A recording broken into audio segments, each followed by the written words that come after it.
नमस्कार, आप देख रहे हैं बिस्तक। मैं हूं रजत देवगन। नई रोकड़ी बाजार की बिकवाली।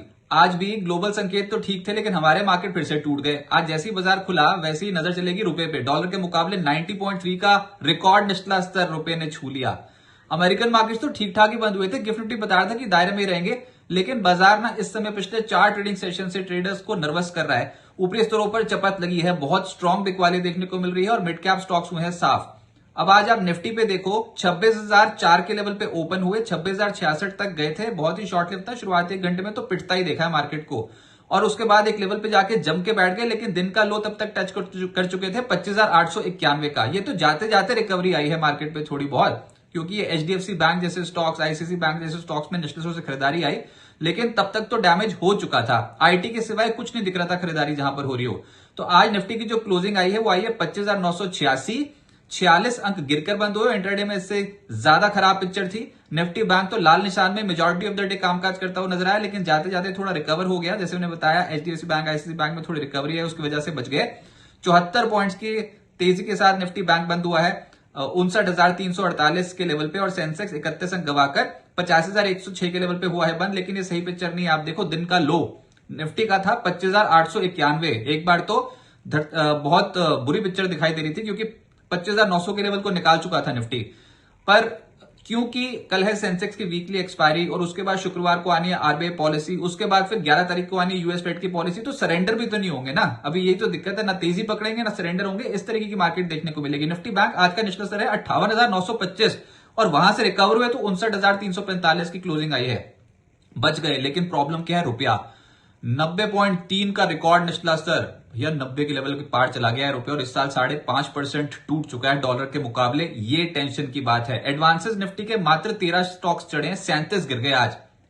और ब्रॉडर मार्केट्स पे 1,052 शेयर चढ़े, उसके मुकाबले 2,074 शेयर गिरे। बिल्कुल खराब ब्रेड थी मार्केट की। एडवांस डिक्लाइंस कंप्लीटली डिक्लाइंस के फेवर में। आज जो निफ्टी पे तेज चला वो था विप्रो, 1.5% ऊपर, क्योंकि रुपया टूट रहा है। तो फिर आईटी स्टॉक्स में तेजी देखने को मिल रही है। फिर टीसीएस, ये भी 1.5% ऊपर आ गया। बाजार बंद होते होते ये Hindalco, ICC bank, HDFC bank, ये स्टॉक्स 1% से 1.5% ऊपर आ गए क्लोजिंग बेसिस पर, और निचले स्तर से एक अच्छी रिकवरी शो कर गए। लेकिन जो डैमेज हुआ निफ्टी पे, उस पर सबसे ज्यादा टूटा मैक्स हेल्थ 3% नीचे, टाटा कंज्यूमर 2% नीचे, अदानी एंटरप्राइजेस 2% ज्यादा टूट गया, बीईएल और श्रीराम फाइनेंस भी 2% टूट गए।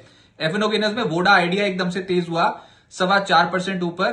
कल इनफैक्ट कल और परसों बहुत इंपॉर्टेंट दिन हो सकता है इस कंपनी के लिए। देखते हैं कि क्या कुछ एजीआर बकाया के ऊपर सरकार कोई फैसला लेती है कि नहीं। हाँ, ये बैठकें तो बहुत हो रही हैं वोडाफोन को बचाने के लिए, तो इस बार देखते हैं कि कुछ फाइनल आउटकम निकल के आता है कि नहीं। बाजार उसको बहुत क्लोजली वॉच कर रहा है। 4.25% आज स्टॉक में तेजी बनी है। बायोकॉन 2.5% ऊपर, हेंजिंग 2% ऊपर, विप्रो और हिंडाल्को ये तो निफ्टी के टॉप गेनर्स ही साबित हुए। एफएनओ लूजर्स में एंजल वन खटाक करके नीचे आया, शुरुआती टिक से ही 6% नीचे टूट गया। पिछले कुछ दिनों में तेजी थी, इसलिए मैंने बोला कि ऊपरी स्तरों पे बहुत तगड़ी चपत लगी।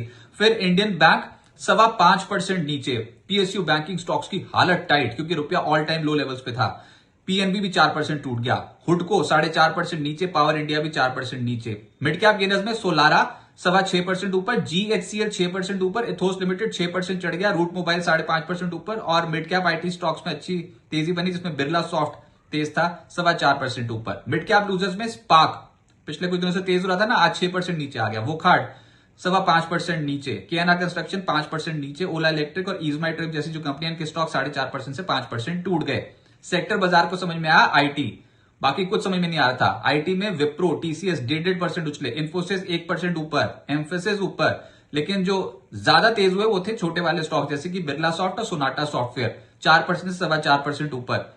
सरकारी बैंक्स की जो पिटाई हुई है आज, सबसे ज्यादा पैसा बन रहा था इसमें से मुनाफा वसूली हुई है इन सब स्टॉक्स में। इंडियन बैंक 5.5% टूटा, पीएनबी 4% नीचे, कैनरा बैंक 3.25% नीचे, बैंक ऑफ इंडिया 4.25% नीचे, PSB, bank of Baroda across the board बिकवाली दिखाई दी। और 5 तारीख को आनी आरबीआई पॉलिसी, उससे पहले की है मुनाफा वसूली। ये आज एक अलर्ट की बात थी, एक डराने वाली बात थी। देखिए, पीएसयू बैंक्स में बहुत तगड़ा पैसा बना था, लेकिन अब ऊपरी स्तरों पर एकदम से छूटे हैं ये वाले स्टॉक्स। देखते हैं रिकवरी कल आती है कि नहीं। ये तो परेशानी वाली बात है, जिस तरीके की क्लोजिंग आई है 4-5% नीचे स्टॉक्स की। प्राइवेट बैंक्स में आज एक पुल बैक देखने को मिला। ICICI bank, HDFC bank, Axis bank ये चढ़ गए लोअर लेवल से, इन्होंने बाजार को सपोर्ट कर दिया लेटर हाफ में। ऑटो स्टॉक्स पिट गए। सोना कॉमस्टार 3.25% नीचे, उनो मिंडा 2% नीचे, मदरसन पिछले कुछ दिनों में बहुत धाकड़ भाग रहा था, आज 2% नीचे आ गया। ट्यूब इन्वेस्टमेंट, एमएनएम जैसे स्टॉक्स में भी 2-2% की गिरावट आई। और पीएसयू स्टॉक्स में भी गेल, बीएचईएल, पीएफसी, बीईएल, आरबीएनएल, जहां नजर डालो वहां पर लाल निशान की क्लोजिंग आई है। 2-2%, 2.5% टूटे हैं। REC limited, HL, NTPC, ONGC सब टूटे हैं। ऐसे में प्राइमरी मार्केट में एक्टिविटी बहुत है। मीशो का आईपीओ आज खुला है, 5 दिसंबर तक खुला रहेगा। पहले दिन 2.45 टाइम सब्सक्राइब हो चुका है। 105 से 111 रुपए प्रति शेयर का प्राइस बैंड रखा गया है। इश्यू साइज है 5,421.2 करोड़ रुपए, जिसमें 4,250 करोड़ रुपए का है फ्रेश इश्यू, बाकी का है OFS. E commerce platform company industry में ये कंपनी काम करती है। फिर एक्विस का आईपीओ आज से खुला है, 5 दिसंबर तक खुला रहेगा। पहले दिन 3.54 टाइम सब्सक्राइब हो चुका है। प्राइस बैंड 118 से 124 रुपए प्रति शेयर का रखा गया है। 921.81 करोड़ रुपए का इशू साइज है, जिसमें 670 करोड़ रुपए का है फ्रेश इशू, बाकी का है ओएफएस। एयरक्राफ्ट कंपोनेंट इंडस्ट्री में काम करती है। और विद्या वायर्स का आईपीओ ये भी 5 दिसंबर तक खुला रहेगा। पहले दिन 3.13 टाइम सब्सक्राइब हो चुका है। 48 से 52 रुपए प्रति शेयर का प्राइस बैंड रखा गया। इशू साइज है 300 करोड़ रुपए, जिसमें 274 करोड़ रुपए का है फ्रेश इशू, बाकी का है ओएफएस। कॉपर एल्यूमिनियम वायर्स बनाती है कंपनी। लेकिन प्राइमरी मार्केट क्या, सेकेंडरी मार्केट क्या, तनाव ज्यादा देखने को मिल रहा है मार्केट पे। तो अब क्या होगा? आज से एमपीसी की पॉलिसी बैठक शुरू हुई है। 5 दिसंबर को आनी है आरबीआई की पॉलिसी। डिसाइडर फैक्टर होगा मार्केट के लिए। आरबीआई की पॉलिसी में अगर ब्याज दरें घट गई तो बाजार को थोड़ा रिलीफ मिल सकता है। लेकिन आरबीआई गवर्नर का काम बहुत मुश्किल है इस बार, क्योंकि हम पिछले 2 पॉलिसी से देख रहे हैं उन्होंने रेट्स में स्टेटस क्यों रखा हुआ था, यानी कि 5.5% पे रेपो रेट को उन्होंने बरकरार रख रखा है। उनके पास स्कोप है ब्याज दरें घटाने का, लेकिन घटा सकते हैं कि नहीं, इसके ऊपर थोड़ा सा डाउट क्रिएट हो रहा है। क्योंकि महंगाई भले ही 0.25% पे हो, लेकिन जो जीडीपी का आंकड़ा रखा है वो है 8.2% का Q2 का, जो कि आरबीआई अनुमान से बहुत ऊपर है। तो क्यों घटाएंगे वो ब्याज दरें? एक तो ये सवाल उठ रहा है। ऊपर से रुपया रिकॉर्ड लो लेवल्स पे है, डॉलर के मुकाबले 90.3 का लेवल छू चुका है, तो उसके ऊपर आरबीआई गवर्नर की स्टेटमेंट्स देखनी होंगी।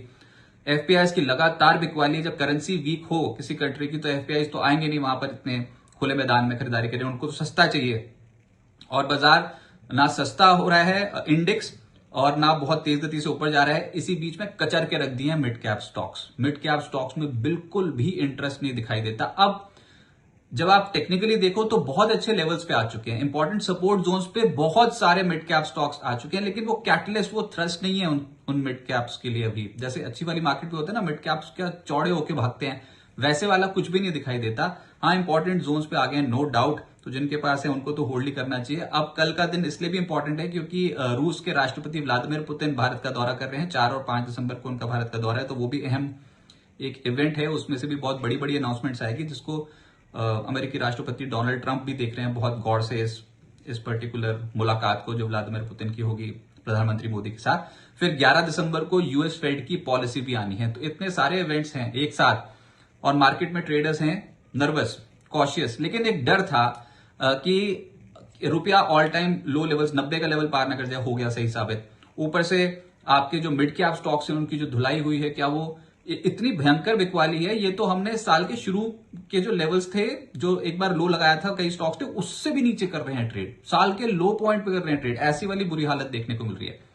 तो उठेंगे मिड कैप्स तो सब एक साथ उठेंगे, बहुत मजा आ जाएगा। लेकिन वो ना अभी कैटलिस्ट नहीं है मार्केट के पास, तो बहुत फूक फूक के कदम उठा रहे हैं फंड मैनेजर्स और इंस्टीट्यूशंस भी।